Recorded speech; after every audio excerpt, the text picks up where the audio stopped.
been working here with Bruno Weil for 15 years, and in fact, we've been working with Bruno 2 years longer than that. We started working with him because Wolf Eriksson, who was the fellow who was our connection with Sony, he was the producer of the first Sony recordings we made in 1991 and around there. And he brought Bruno and Tafelmusik together. And I remember him saying before the first time we met Bruno, he said, "You're going to thank me for this when I'm rolling in my grave someday."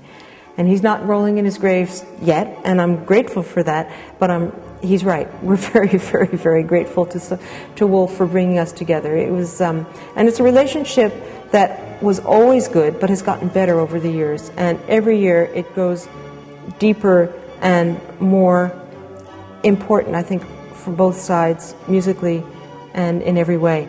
Well, the greatest thing is that we are all friends now.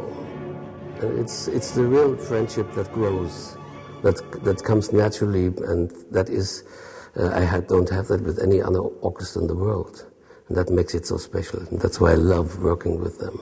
We have individually, most of us, played these pieces, or many of them, elsewhere. But to have this experience and to have Bruno's insight into these works, which I think he does Beethoven and Haydn, I would say, better than anyone, and it's his complete inspiration, and he's completely one with the music and understands it on every level, I think. Well, first of all, Beethoven wrote these symphonies for a period group, for these instruments that Tafelmusik is using. So if you want to have an authentic approach to Beethoven's symphonies, you have to do them in that way. And on the other hand, the Beethoven symphonies are an end of a development. They are a big, big summit, like the Alps or the Rocky Mountains. And everybody wants to see these. And so we have to discover them, to work these great, great pieces. That's the big, big desire and need.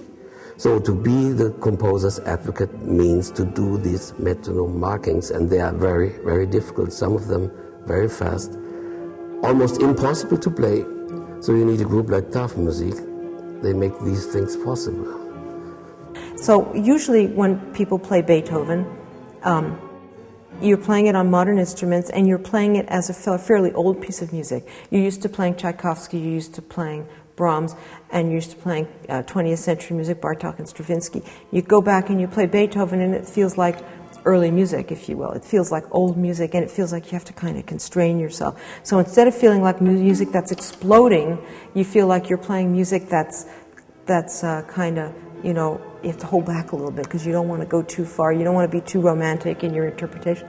So when we play it, we're coming from music that's written before that. We're coming from the Baroque literature and classical. We're coming from Bach and Mozart and into Beethoven, and we can see and feel Beethoven pushing the limits the way you don't feel when you're coming at it from the other angle.